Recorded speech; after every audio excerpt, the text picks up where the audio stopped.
ounces. First 12 ounces, yeah. First 12 ounces. First 12 ounces, yeah. Y'all better listen up. This sports talking tough. So if you got a cup, go on and raise it up. I'll raise one with you as we talk about the sports. It's raining stats and rumors. Let us give you the report. This is First 12 ounces. First 12 ounces, yeah. First 12 ounces. First 12 ounces, yeah. What is up, everybody? Welcome to a new segment of First and 12 Ounces. This is going to be a new segment we do with our buddy Chris. He's a big Aggie. He knows his knowledge. He knows what he's talking about. This segment's going to start to come to y'all every week. We're calling it the Rivals for now. And I mean, it's Texas A&M. It's something it's been around forever. It's going to be around forever. It's a great rivalry. We're glad that it's finally back. Texas has got the leg up with the win in football, but hey, the Aggies got us back in basketball this past weekend. There we go. Great one. But hey, I'll pass it on to you, Chris. You can introduce yourself and kind of let people know what you're about. What's up, guys? I'm Chris. People know me sometimes with Polka Dot on TikTok, man. Sometimes, guys, my takes, they're a little far, but you know what, guys? I believe in them. And you know what? The crazy part is some of them come true, y'all. So that's all I'm going to say. But hey, man, I'm an Aggie at heart, but I love the SEC. I got mad respect for Texas, but man, I also got a lot of hate for Texas at the same time. Can't get no better than that, y'all. So appreciate y'all having me, and I'm blessed to be here talking, y'all. I appreciate it, y'all. Absolutely.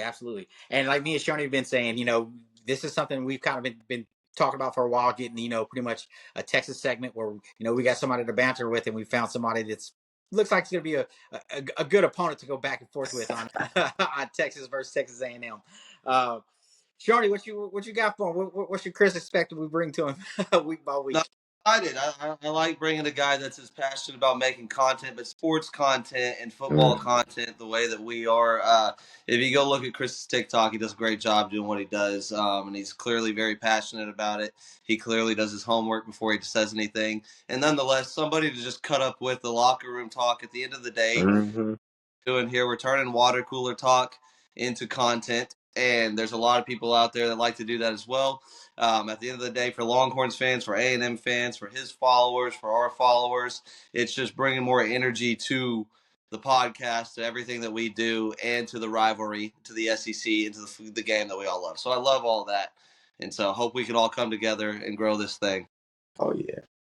Absolutely. All right, so starting off, I got a rapid fire questions for you, Chris. How do you feel that the season ended for A&M? We really haven't had the Aggie take, so we'll get your Aggie take on the final of the season. Goodness. Oh man, I wish people on Spotify could see my face, y'all, because that second half of USC game just made me cringe. And it's like the Aggies just Aggied, and I was like, there's no way we're going out like this to a team that, in reality, people didn't give them a shot. They were like, well, they underperformed all year. And A&M, they lost against Texas, but we know they're a good team. We know they've been a solid SEC team all year. I mean, you fought well against Notre Dame. Then you blew out Missouri. And it's like you came to play in this bowl game where you're a heavy favorite. And you got to a hot start. And it's like, what happened? It was just the Aggies just going back to what we've done since the start of our program history. Is we play good with high competition. Then with lower competition, it's like, well, we just let them get to us. Same thing against Auburn. We lost against those guys. USC had no business really hanging with us, and just they wanted it more so. At the end of the day, like, man, we got to step it up, and I don't know. Hopefully, we can go into the next season better note. But yeah, that was ugly. That's the only way I can describe it. Absolutely. My next two questions for you. Is Elko the guy? We've all commented on Elko. Me and Shoney both think he is. He just needs a little bit more time. But coming from Aggie, how do you feel about it? From an Aggie, man, that's worked under Mike Elko, I'm going to say yes. But I don't think Colin Klein is the guy. Yeah, that makes sense. I really love what Elko's doing, especially with the defense, man. I mean, even through the portal, we brought in some guys that have instantly made the defense way better. But offensively, you could tell, with Connor Wegman being benched, with players like Moose Muhammad being a veteran that people thought was going to be a good, solid player this year, having basically no stats, no PT, it seemed like there was no consistency what we were doing. I mean, Le'Veon Moss seemed like he was the anchor of that defense. And when he went down, it was just like, all right, we're going to rely on Marcel Reed to just run around and do backyard plays a little bit. So I like Mike Elko, Colin Klein, a little questionable about, but like y'all said, I'm going to give him some time. So that's my thing. That's a good point. Like, I'll fill in on that a little bit just because everybody knows what I think about Colin Klein. I've kind of said that same thing. His offense relies on pushing people around too much, and then you're kind of dependent on quarterback moxie to do the rest. And that's fine and good. But in the SEC, when teams like Texas, LSU, Georgia, Alabama recruit the way that they do, you're not going to be able to run teams over like that, like on a consistent clip, and stay healthy enough to do that. SEC schedule and that scheme. You're going to kill quarterbacks. You're going to piss receivers off. And you're just going to, like, it'll look, if your defense stays the same way and you continue to recruit the same way, which they will, they're too resourceful. And Mike Elko's track record is what it is. He puts guys in the NFL. So they'll continue to have good defense and continue to have a good run game. They'll win 9-10 games and be on the brink. But it's not sustainable to a national championship where it's like, right now, with all the games you got to play to win it all, it's survival of the fittest. And in that exactly. conference with that scheme, I just don't. I agree 100%. Sean, you might hit the nail on the head, man. I just didn't want to say it, but like, it was tough to watch. All right, it was really just tough to watch sometimes. Okay, my next question is going to be Marcel Reed. We saw glimpses of great things between him. Just him running the ball as a quarterback is deadly. His throwing is a question. Do you think he'll be able to get it under wraps and actually become a quarterback, or do you think he's just kind of filling the spot until Elko gets somebody there? Dang, you know what? Can I say all the above at the same time? Because I mean, think about it. It's like we saw little pieces where it's like, dang, Marcel, he's slinging the rock around, and then you're like, dang, like he running the read option well, and then we go into this, I guess you call it off season, and early, right off the ball game, we're bringing in Craig out of Mississippi State. You're bringing in wide receivers like Micah Hudson out of Texas Tech, who I might not be as high on as other people are raving about. And then guy I love, Casey Concepcion out of NC State, who I think is going to be the guy. I think you bring in those guys, and you're almost looking at Marcel Reed like, look, bro, you got 1 year next year. Either do it now or go find somebody else that can do it. I think Marcel Reed is the guy for now. But I think he also has to clearly get better at reading the field, reading defenses, and also he's got to fix the footwork. The footwork is not there. And I can tell in high school, the kid ran around, he was faster than everybody. I got a stronger arm than everybody. But the footwork is a major problem for me, but I think he's bringing in weapons enough to where we maybe can hide that a little bit. But Ruben Owens, not going in the portal is huge. Le'Veon Moss coming back is huge. So maybe we can mask his mistakes and false a little bit, but he does have to develop. So right now I'm saying he's the guy. What do y'all think, though? I mean, from an outsider perspective, I'm curious what y'all think. I think what I was actually going to say anyways was I think Colin Klein and Marcel Reed and their future with A&M is intertwined together. I like that. Because I would say this, not choosing a side on whether he's going to be great or not great. I think he's in a normal development process as a quarterback from where he is in his age, where he was at in the development process as a passer in the pre-snap stuff when he got on campus. I think it's an upward trajectory. It's just how fast do you go upwards and how much of a jump can you make from, was he a redshirt freshman this year? Yep, redshirt freshman. Year 3 on campus. And that's usually the biggest jump anyways. Look at Quinn Ewers, look at Vince Young, look at any Texas quarterback's ever been good. Colt McCoy. It's year 3, and even in Colt's standpoint, year 4, where the biggest jump was really made. His redshirt junior. But I think that goes hand in hand with your quarterback coach and your offensive coordinator. They do a good job over the offseason developing him the way they're supposed to. That's what quarterbacks around the country are looking at. That's what Mike Elko is going to be looking at on if Colin Klein comes back next year or not, because I think Elko is going to be safe. And then can you mask some of the things that he doesn't develop well and still get creative offensively to make it work?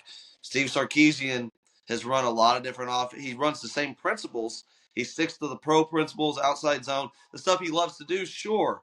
But he changes his offense up to mingle with the quarterback that's running the show. He's had Jalen Hurts. He's had Tua. He had Quinn Ewers. He's had Mac Jones. They look different with all of those guys. That's not going back all the way to Carson Palmer, Liner, everybody he had, previously. So that's where Colin Klein, you're either just Kansas State, go back to the Big 12, or you're an elite offensive mind, elite young coach. It'll show a lot because Marcel Reed has the tools. Yeah. Just got to be right. Yeah, I agree absolutely. 100%. I mean, I couldn't have said it better right there. Yeah, that's well said. Development and when we're going to see that development, like when is it going to take? Like year 3, like he said, is probably the year that you're going to want to see it, especially coming out of your quarterback. But the good thing about what Marcel Reed has is, you said it, Chris, his backfield, both of his backs are coming back. Reuben Owens is going to be healthy probably for the whole year, hopefully. That's it, you got weapons in the backfield that if Marcel's having issues, all he has to do is exist for 3 seconds of handing the ball off, and then it hides that. And then you mix in read option with that, it's dangerous. I mean, it killed LSU. It killed LSU. No one saw that coming. None of us. I don't know if you saw that coming or not, Chris, but none of us saw it coming.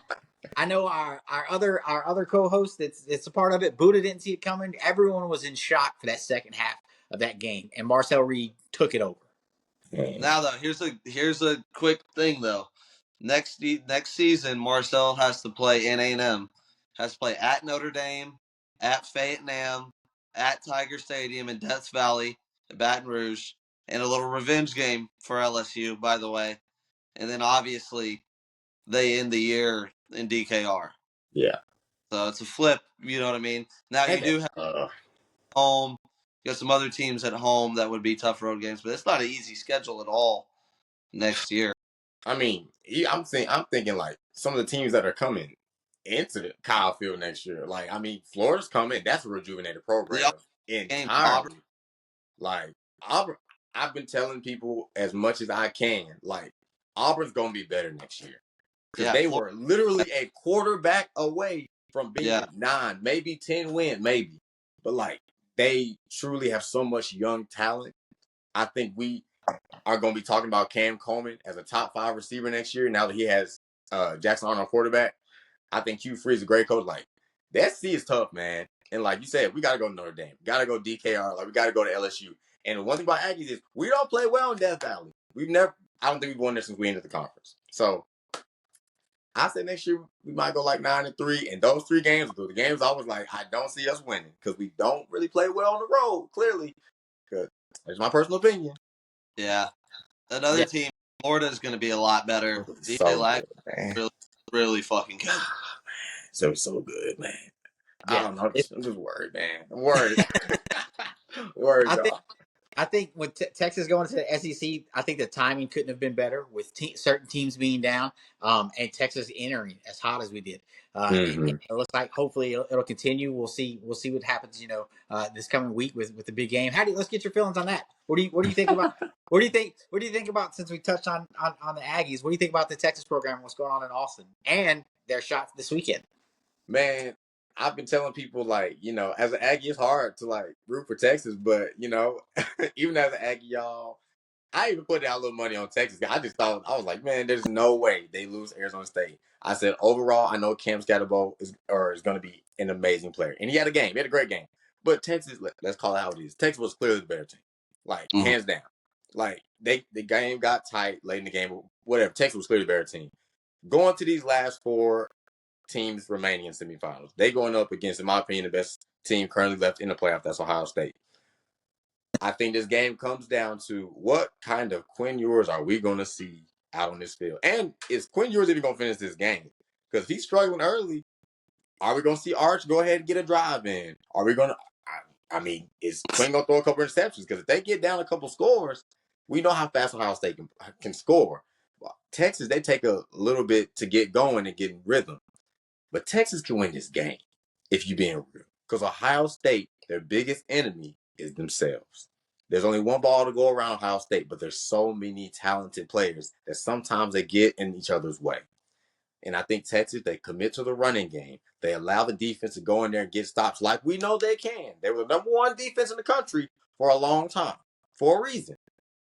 I think Texas can win this game. I think Ohio State might win this game, but Texas, like, they got a good shot. I've been telling everybody, I said, don't count them boys out from what you saw from Ohio State last week, because Texas, they can steal this one. It might shock the world.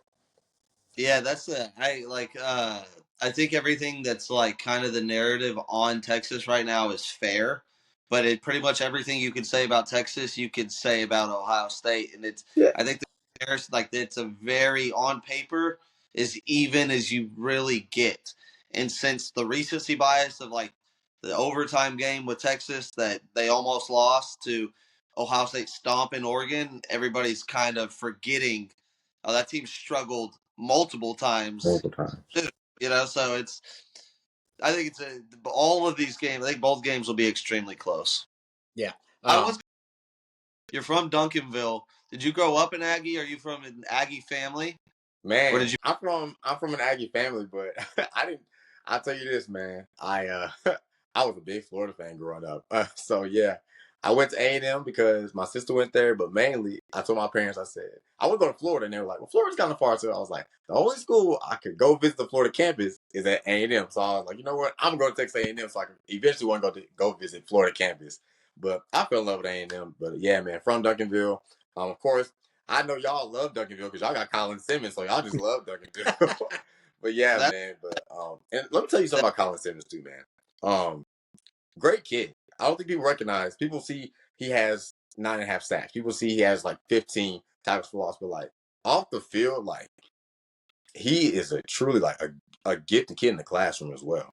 So I want to like give him props as well because like I think everybody sees him as just a player. He's getting paid millions to do this and that. No, the kid cares about what he's going to do after football, what he's going to do, what he's majoring in, and everything. So I just want to make sure he gets his props because a lot of athletes don't get that recognition that they really put in and being a good steward in the community, being good in the classroom, being good and staying out of trouble. So I want to make sure he gets those props, man. I love my city. Big fan of Colin Simmons, man, and I'll continue to support him.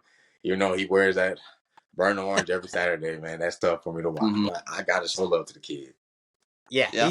he's a great representation of Duncanville, and I'm glad he is in Austin. Me and my boys got to meet him for the SEC Media Days. He was out. Yeah, Awesome. he was out there for a little bit, and when I tell you he is a man child, like it was just like wow. And then my boys next to him, I'm just like, y'all look like toys in his way. He's just a giant, just massive, real respectable kid. Honor to meet him, but yeah, like from everything that I've seen and heard from him, an opportunity of meeting him, he seems like a great guy, and I'm glad. Hey, I'm glad he's in Burnt Orange for sure. Funny that Jeremiah Smith obviously gets all the props he gets for good reason. Colin Simmons won Freshman of the Year, and I know Ohio State fans think that was a robbery. I think Colin Simmons, as a freshman, is the best pass rusher in America. You got to realize he didn't start for like 4 games. He didn't start Yeah. till like the. Yes.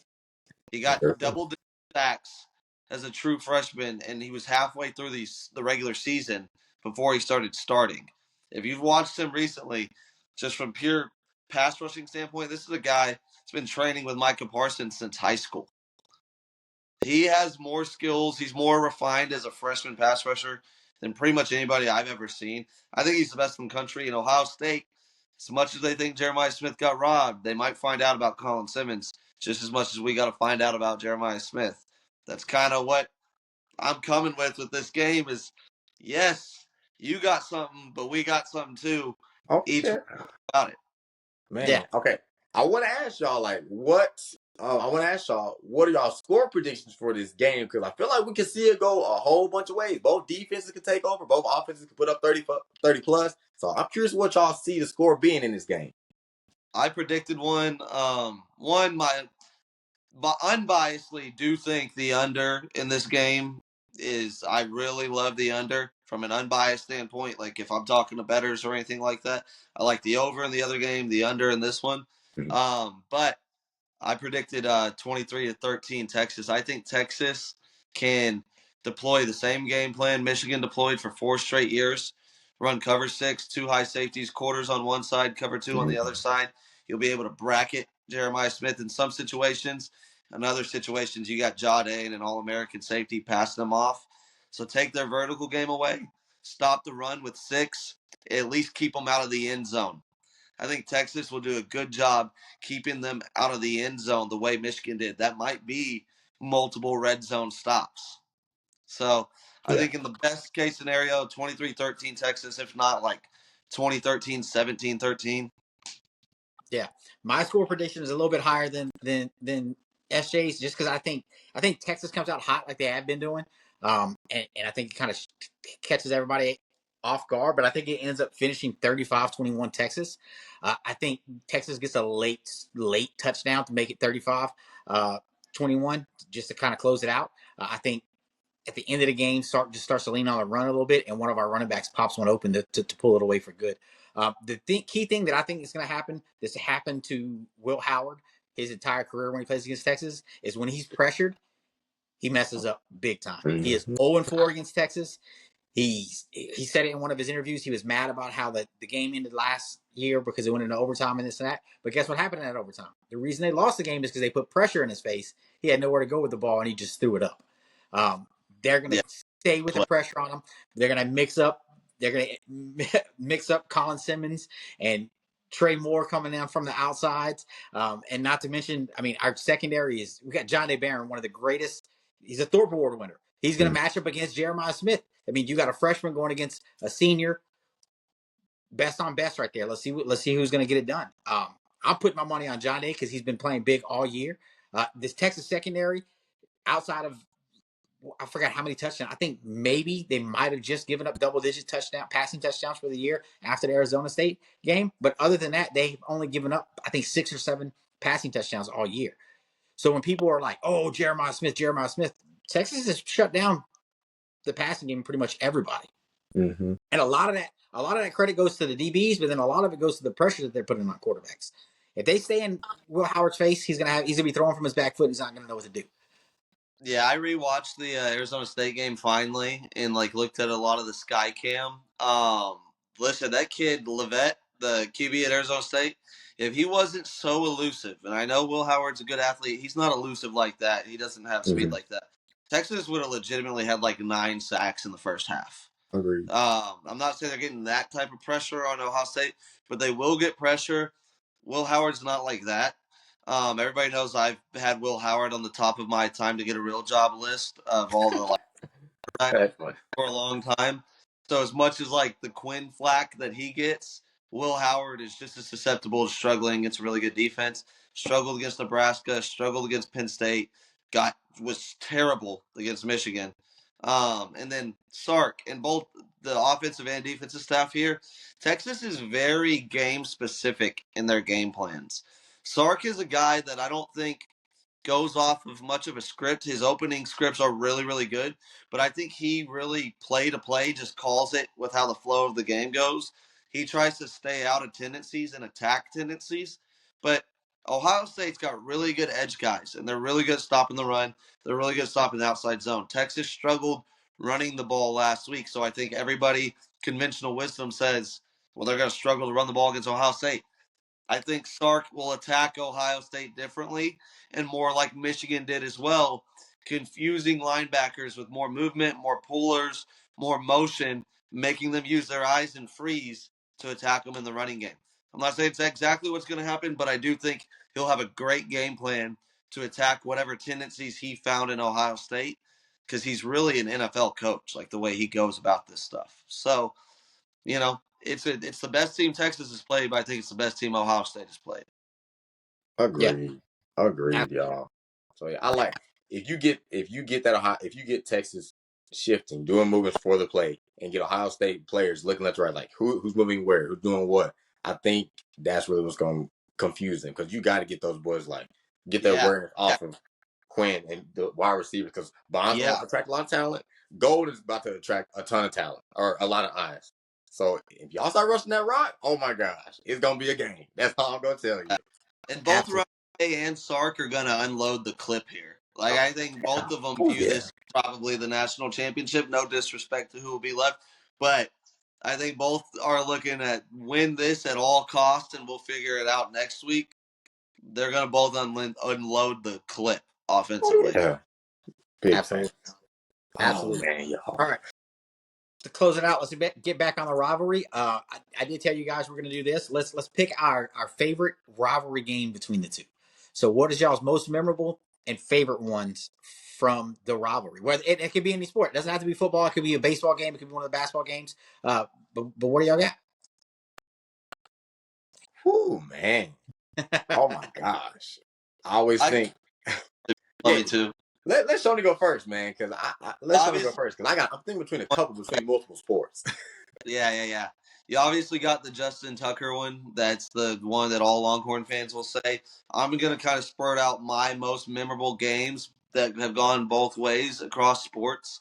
My favorite player in the rivalry, it's 1A and 1B, Derek Johnson and Cedric Benson. Those are my two favorite players and two players that dominated in the rivalry.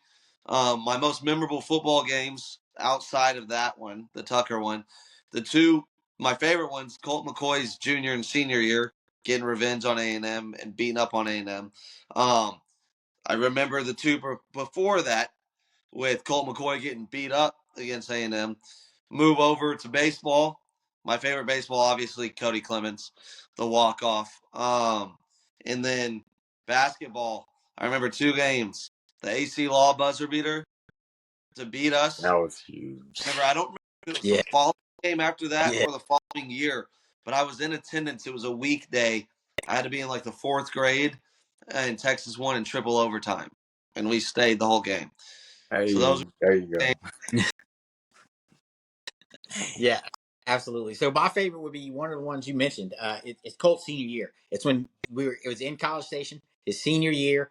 It was a night game. We had just got back from playing Turkey Bowl with our family that we always play with. Get back to the house. We had been listening to the beginning of the game on the radio. We get there, we're all sweaty, eating, starting drinking, watching it just play out. It was like, dude, Colt was just on another level. We were like, there it is. He's gonna win the Heisman after this game. That like it's locked up, and that didn't happen, which sucks. But that was a memorable one. Honestly, the baseball games have been tragic to me lately because I'm a big time baseball guy. I'm always at the games. And the last few that's been here been on Tuesdays, and I randomly like, all right, I gotta go. It's A&M. I gotta go, and A&M just shows up and is just like hitting everything we put out in front of it, and I'm like, what is happening? So it would take me some digging it'd probably be the Cody Clemens one as well. But as of late, they've been on a roll of just having our number on the baseball diamond. And then basketball wise, I mean, this past weekend was crucial. We were playing them so tight. I was like, look, dude, we're playing the number 13 team in the nation. It's tied going into half. We keep playing ball like this, it's going to be a hell of a game. And A&M just came out and slapped us around like we didn't belong on the court with them. I was like, what is going on? Like, what is going on? But Texas has quite a few buzzer beaters against A&M that I love. This is the first time A&M it's 2015. So, I mean, I know that's a huge one for the Aggies. But man, it's glad to have the rivalry back, and us being in the same conference is going to be fun throughout. So what you got, Chris? Yeah, man, basketball, I would definitely say, this game that just happened because first it was the first game in SEC play. So I think it was magical, especially being back in Reed Arena, in College Station. And I mean, people forget like it was in that game, halftime, it was tied. It was a tie game. So A&M came out. I think we outscored Texas. I think it was 43-27 in the second half. I'm like, oh my gosh, y'all. Like I said, I knew we were good, but I didn't know we were this good. So, man, it was really cool. And, man, I miss being in Reed Arena and everybody's jumping. We got the shirts, man. The yellers are going. And I know the environment was crazy. So, for basketball, that is going to be the game that I pick. Baseball, Pete, you say you're a baseball guy. Low-key, I am too, man. I grew up a big baseball fan. Still a baseball fan. Watched a lot of baseball, man. I'll say this, man. We've been on the run for a little bit. So I don't think there's certain games I'm choosing baseball. I'm just glad that we've been on a high run, going to College World Series, going crazy in there. I mean, y'all took our coach. I don't know how y'all finessed that one, but y'all got to explain whatever happened with that conversation. But you know what? We'll let you have it. Great job. Won't say any ill will against him, but that was a little fast that he left. A little quick. But football, man, it's hard to like choose against the Bonfire game 1999. It's really hard to choose against that one because I feel like it meant so much to just A&M that I feel like it almost changed the whole university as a whole in just that one day. Because 8 days before the Bonfire game, like, the tradition of, it fell in and killed 12, 27 were injured. And, some of those kids that were injured were former students. Some of those kids were out of state, so I think it was so special to A&M that we came and won that game, R.C. Slocum was coaching. Texas was ranked number 7. We were ranked, I believe, 16. Ended up winning 20-16. And just for A&M to pull that game out, I mean, really, really special. So I think that's going to be my selection because, I mean, you walk around campus and, like, they show so many pictures of the traditions with the bonfire. And that game specifically, like, that's the one game, like, when we showed recruits coming in, like, that's one game, like, everybody kind of gets chills. It gets quiet because it means so much more than just football, just a rivalry game. So, I mean, Texas did so much for us in that game as well. I mean, the coaches, they gave blood because so many people were injured and just so that for that, like that was special to me. So I'm gonna definitely choose that game. You said give you chills, and you just talking about it literally gave me chills. I have the bonfire written down too as well. Yeah, I mean that's probably has to be one of the most inspirational wins in A&M history right there. It was a great game. And they ended up pulling it off. Oh, I gotta say this. I'm surprised. Nobody said Ricky Williams. I mean, the Ricky Williams run. Like, I was gonna get to that. He ran for 150 yards on A&M twice. Like, that dude, like, he killed us. Yeah. Like, that's something I would not support Ricky Williams. But yeah, surprised y'all didn't say that one. As we get to our players, when we do our player picks of who's our favorite players in the rivalry, that's I'll go ahead and leave it. You set it off top. Ricky Williams' game that's the player to set out for me for Texas in the rivalry is Ricky and what he's done. It would have been fair to say Ricky as much as I love Ricky because I was born in '97. Oh man! So you only saw one of them. Yeah. I got you. You only saw one of them. Yeah, I actually got to watch the Ricky game, and Ricky was something special. And for him to call his shot on that too, to tell Mac, hey, when I break the record, it's gonna be a long run for a touchdown. And Mac's like, let's just break the record, Ricky. And he's like, no, I'm gonna score a touchdown when I do it. And then turn around and he did it. Like a 60-yard run, and I'm like, why do you have to do it against us? He could have had 11 other games, bro. And exactly, like of all games, it comes down to the rival, which is crazy. And then my standout player for A&M that I enjoyed watching, I thought was good. I actually have two. I have one. One I have because I was like, these guys are younger than me. They probably didn't get to see him play. I know Shoney didn't, but I have two of them. One of them is Datwin. Oh yeah, that was my guy, man. I saw him play for Cowboys. Yeah. Datwin was a phenom for A&M. I mean, he set a Cotton Bowl record of 15 solo tackles in the game. No one else has came close to that yet. He was unbelievable. That from 95 to 98, the kid took over the field when he was on there. And he was a thorn in Texas' side for the majority of the time as well. So he was somebody that stood out for me as an Aggie. Having to watch the Aggie beat up on us. And then my other one is Myles Garrett. I mean, Myles Garrett was another phenom that just was everywhere. The ball was there, he was there. And he was continuing to make plays and continue that tradition. So yeah, those are my two as from the outside looking in as rivals standpoint. Man. See, I was gonna say Dak Gwynn because, like, he played for the Cowboys. My hometown team was 5'9". Like, I'm 5'9". Like, I was like, man, it matched up perfectly. He stole my guy. So I'm gonna go with, I'm gonna go with somebody that not a lot of people probably remember, but he was influential for the Cowboys and A&M. I'm gonna go with Stephen McGee, the quarterback. Because 2006, we won and we beat Texas. He led like a 9-minute drive. I never get him talk about how he like broke down his drive in person in front of the team, like 9-minute drive, and then he ran the ball in the end zone and we won 12-6, and I was like, oh my god, like that's a guy like that's I can say he's a great person. So definitely go with him as one of my favorite, most like influential people in this rivalry. So yeah, I'm going him. Yeah. No, I would have said Stephen McGee too for A&M. Like Stephen McGee and AC Law were the two that broke my hearts. Man, you know what? I don't think y'all may not remember this guy. Y'all remember Sir Parker? Yeah, I think him. I'm like, yes. Sir Parker was Sir Parker was other man, y'all. Lane. Yeah. Oh my god, I miss Jaworski Lane, y'all. It's just I remember who was it? I think I saw Colt McCoy has beat us, and then his brother is also beat us too. And I'm like, you know what? The whole family just almost at him at this point. So the McCoy family. Didn't one of Jaworski Lane's kids? Where did he go to? I think his son ended up going to. I was going to ask that too. I knew his son. He's a baseball player. He's a catcher. Baseball guy. I think Texas is recruiting him. Yeah, I think Texas, Yeah. and I think he's Like, leaning. Texas has a really good chance to get him. Yeah, But he might have already committed. I don't know. But I remember reading that. I don't yeah, follow recruiting the way I do football recruiting, but like I know going after him. He's a catcher, I think.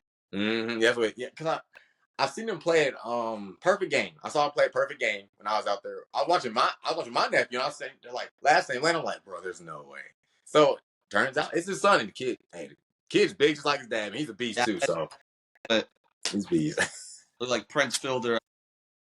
Oh my God! Don't get me started on this fielder, man. Dude, yeah, I love rivalry, y'all. Cowboys, Rangers, Mavs fan, so I'm the same. We probably like all the same pro teams. Oh yeah. yeah. So Javorski's Oh, Lane's son, actually, he committed to A&M. we need that. That's good. Yeah, and that would have been like I would have never let that go.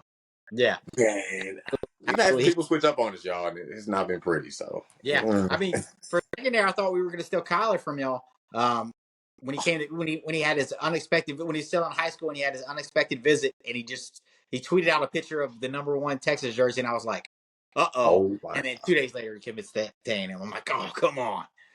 And then I mean, look what happened in the end. He ended up going to a whole nother school, going crazy with Lincoln Riley, winning the Heisman. So I mean, like at the end, I just think of like how many times like we've lost like great guys. Like people forget Cam Coleman was committed to Texas A&M, and then Jimbo Fisher was fired and he decommitted. Like we could have had Cam freaking Coleman, and I'm just like, but you know what? Texas A&M, I got hope. I love my team, so I won't complain. So won't complain. I got you. Well, all right, that's pretty much wrapping up. We got y'all for the episode 1. We're going to continue doing this. Like I said, hey, and we'll have fun with it. I'll clip this up and get this posted out for y'all as well. And, we'll continue rolling on with Rivals. You got anything else for us? Oh, man. All I got to say is, bro, I had a blast. I don't know about y'all, but thank you guys, man. Hey, man, I love that we all came with our research, our notes, man, because, like, I done been on some other things and people ain't prepared, but I love this, y'all. So we got to run this back as many times as we can. So I appreciate y'all, man. It's been a blast. And, of course, we're going to do this again, y'all. Because this rivalry going to keep going, so we got to keep going. So I'm ready, y'all. Just call me when you need me. That's all I got to say. Absolutely. 100% same thing. I think that this got something right here. And then A&M and Aggies and Longhorns are always going to be going at each other's throats. They didn't play for 13 years in football and never stopped going at each other's throats. So I think we got something with this. Oh, yeah. All right. Y'all have a good one. As All always. right, guys. I'll see y'all. First 12 ounces. First 12 ounces, yeah. First 12 ounces. First 12 ounces, yeah. Y'all better listen up. This sports talking tough. So if you got a cup, go on and raise it up. I'll raise one with you as we talk about the sports. It's raining stats and rumors. Let us give you the report. This is First 12 ounces. First 12 ounces, yeah. First 12 ounces.